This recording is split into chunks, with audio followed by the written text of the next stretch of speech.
Dito kami sa gilid-gilid. Sa gilid-gilid. And for the waiting kami kay Kuya Charles.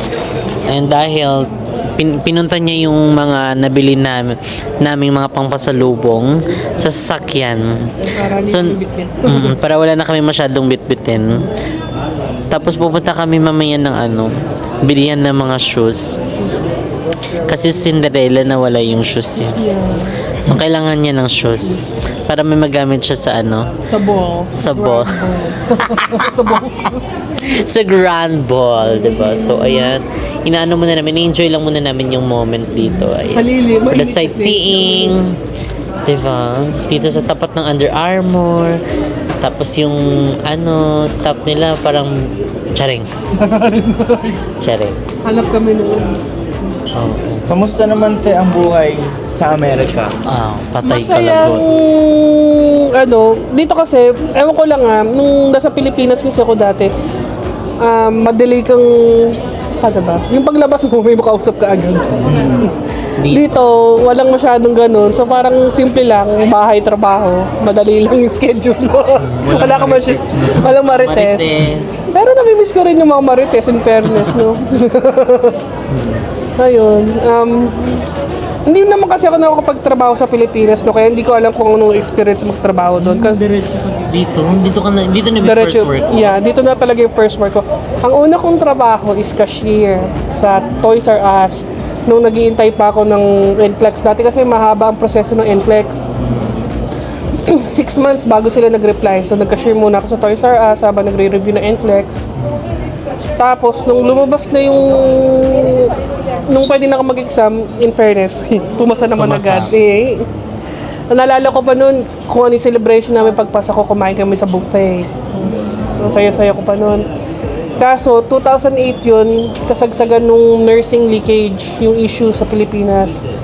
So talagang nung time na yun, pag naghahanap ako ng trabaho, makikita mo, no foreign graduates. Medyo nahihirapan akong time kasi walang experience. Tas yun pa. So nag-caregiver muna, nag-alaga muna ako ng matanda sa bahay. Mga ilang yun? Mga 3 years din. Kasi 3 years din. na-enjoy ko na rin siya. Maski alam mo yun, mandami ko nang nakikitang opening for nurses. Parang, sige dyan ka muna, dito muna ako. Na-enjoy ko siya kasi isa lang yung naalagaan ko. Less stress. Para sa akin. So eventually, nakakita na rin ako ng trabaho as a nurse. And then, ito na tayo.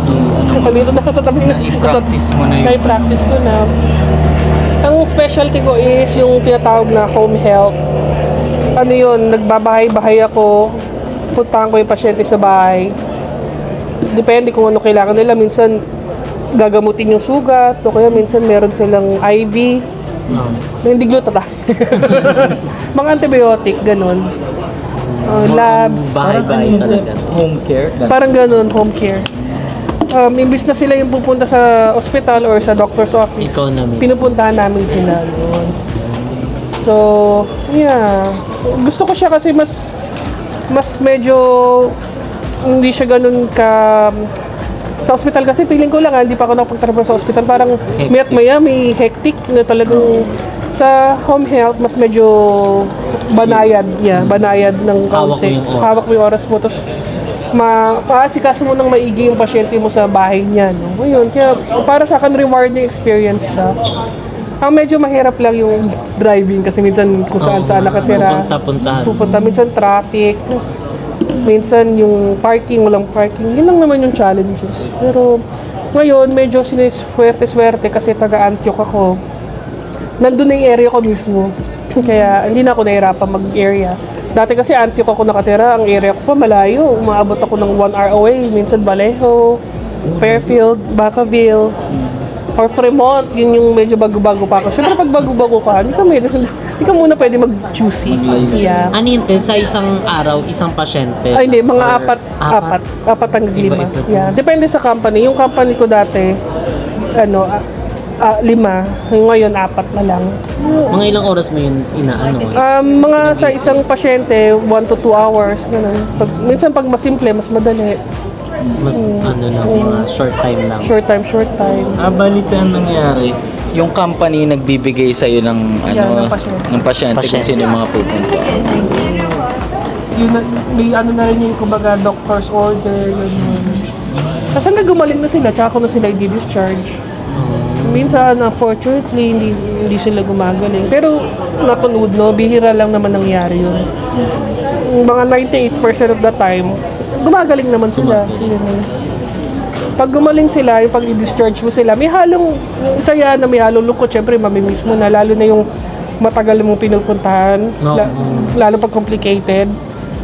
Minsan mga 1 year bago mo sila i-discharge. Minsan 1 week lang magaling agad. Depende kasi minsan may sugat or minsan may catheter or yung iba naman may IV. Depende, iba-iba.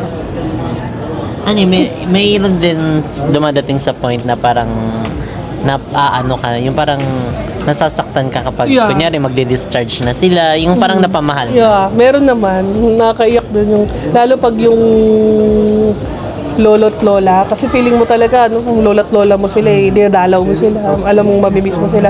Pero in the same time, alam mong magaling na sila, kaya mo sila i-discharge. Yeah. Ayun. Ano naman te ang mga namimiss mong gawin sa Pilipinas? Na hindi mo nagagawa dito sa sa Ayun nga, tatawag ka lang ulit ako. Saan tayo ngayon? Medyo may pagka-introvert kasi akong tao. Ilabo gusto maging vlogger pero introvert. Medyo mabilis ako mag-panic. Parang bigla ko na yan. Hindi ko alam kung bakit. ma-overcome mo rin. Yeah, ma-overcome. Yun, tapos sa Pilipinas, yung bang maski anong oras na may mabibilang ka pa rin bentelog. Dito, di ba, alas 7, sarado na. Sarado na yung karamihan ng mga store. Yun, doon may mabibili ka kahit anong oras, may pag-grab, may pa... Yung bang may mabibili ka agad ng... Makakautang ka muna. Ayun, yeah. Makakautang. Pakuha mo na ako ng sa sweldo na yung May ganon. Lista muna. Kaya makikita mo talaga yung... Maski may marites, hindi naman mawawala yun. Makikita mo yung mga care ng kapitbahay. No? Ay, Ayan na siya. ang aking asawa. Matawag na. Hi pa, andito kami sa harap ng Nike. Ay, Under Armour. Nakaupo lang sa gilid. Sige ha. Harap lang yun ng Nike. Okay, bye. Okay, si Charles, babalik na. Pabalik. Si Charles, ano rin siya, nurse. Classmate ko yan, di ba, no college? Ano siya, nurse din. Pero dito, LVN. Kasi nga, di ba, after nung nursing leakage, medyo naghigpit ng NCLEX. Require nila either mag-aral ulit, yung mga anak na gano'n. Kaya LVN muna siya. Happy naman siya, no? Siyempre, mas malaki pa rin sweldo ng RN, pero medyo tinatamad kami kasi kasuhin yung RN. Pero happy rin naman siya sa LVN niya. Ang trabaho naman, LVN, Licensed Vocational Nurse. Parang may hawig din siya sa RN. Mas, hindi lang sila pwede mag-handle ng IV cases. Ayan. Yun lang naman yung difference. Ang work naman niya, sa yung tinatawag na assisted living, para siyang malaking apartment. May mga kanya-kanyang apartment yung matatanda, kanya-kanya, tapos hinahatid niya yung mga gamot. Yan. Pero ngayon, nung na-diagnose nga si Kaden ng autism, medyo stop muna siya, tutukan namin yung mga bata. Maski ako magbabawas ako ng oras sa work, no, para medyo Maraming time sa mga maraming bata. time kay Kaden. Yun, si Kaden, siya yung dapat Kevin. Minsan tawag ko nung Kevin, lalo pag makulit, Kevin! Kaya pala minsan te, nabibilaukan ako. Ay, no. Pag yun, hindi Sinatawag. makulit si Kaden. No, pero yung batang yun, alam mo, maski na-diagnose siyang level 1 autism, alam mo, napaka-caring sa kapatid niya. Kunyari, nasa kotse kami, bababa kami, may make sure niyang hindi niya maiwan yung kapatid niyang bunso. O kaya pag nasa labas kami ng kwarto, pagpapasok na kami, may make sure niyang hilahin niya yung kapatid niya. Kaso minsan literal na kalat-kalat yung kapatid niya. Yun, no? Tsaka doon mo makikita yung care niya. Yun nga lang, si Kaden medyo pasaway din. Kunyari, nadumihan yung damit niya. Imbis na kumuha siya ng damit sa cabinet niya, hubaran niya yung kapatid niya. Isusuot niya. Isusuot niya. Maliit yung kapatid niya, tuloy Crop top. naka-crop top siya. Winnie the Pooh. Winnie the Pooh siya, no?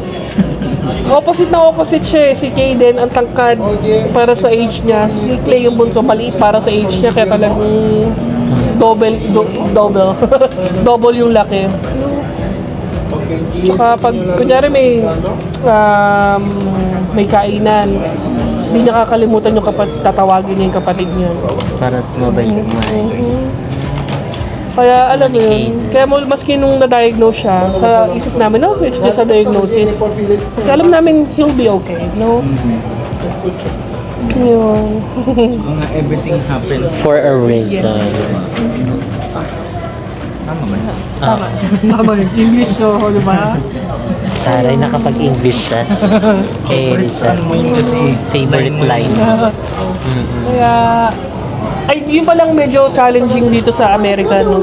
Kasi dito sa Amerika, di ba sa Pilipinas, ang dami mong kamag-anak, halos kapitbahay mong kamag-anak mo, may mapagbibili na ka ng bata. Yun dito, kasi kabilang dito eh.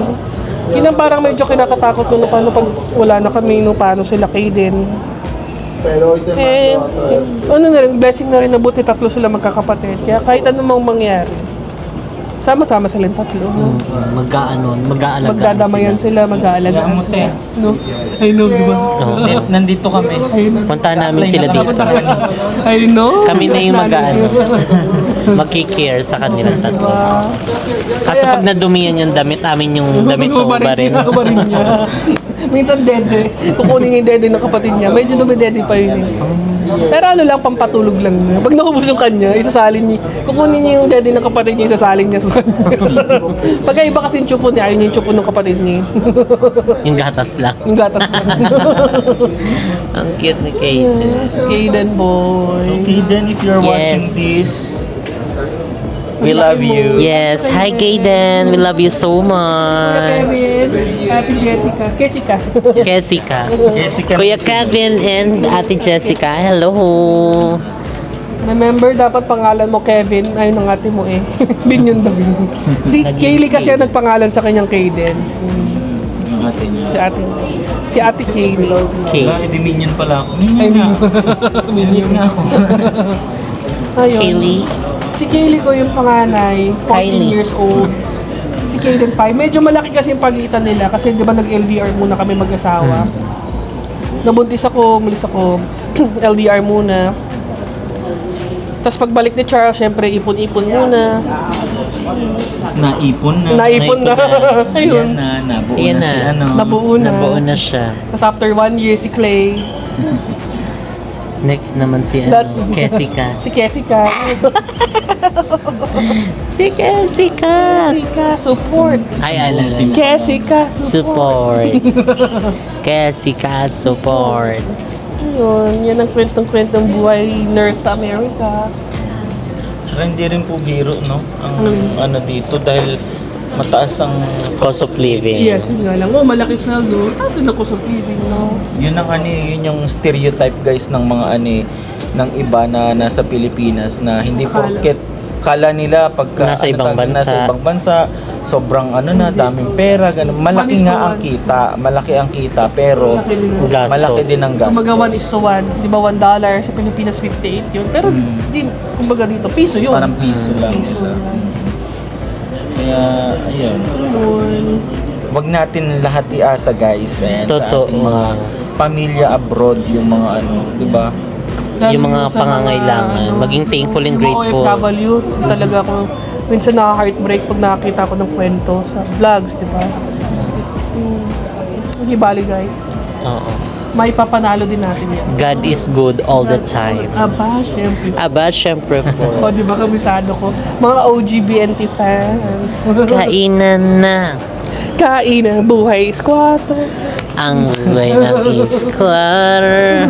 Ng squatter. Ano pala yung Lloyd sa Pilipinas yung parang Cadena. may bubusina, tapos gagawin ganito. Ano yun? Titit, may bubusina, tapos titit. Parang ano yung nakikita sa mga bata. Yan. Yun. Ang ganda. Oo. Yan. Ano tawag?